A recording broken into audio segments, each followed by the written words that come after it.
সম্মানিত দিনী ভাই বোন, এলাকার লোক অনেক উপস্থিত হয়েছে, এক ডালি মাটি নিয়ে সবার হাতে ছয়া নিতে হবে, এটাই হলো বিদআত। যারা মানুষ উপস্থিত হয়েছে তারাই মাটি দিবে, যারা উপস্থিত হয়নি দিবে না।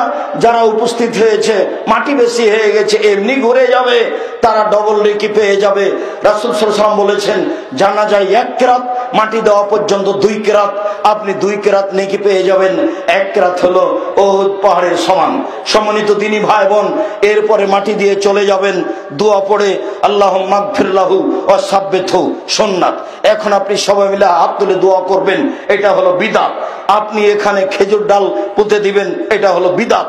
খেজুর ডাল পুঁতে দিবেন না, এমনি রেখে দিবেন, এটা হলো সুন্নাত। সম্মানিত দিনী ভাই বোন, এরপরে মাটি দিয়ে চলে যাবেন, দোয়া পড়ে আল্লাহুম্মা গফির লাহু ওয়া সাব্বিতহু, সুন্নাত।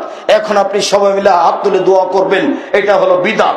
আপনি এখানে খেজুর ডাল পুঁতে দিবেন, এটা হলো বিদআত। খেজুর ডাল পুঁতে দিবেন না, এমনি রেখে দিবেন, এটা হলো সুন্নাত।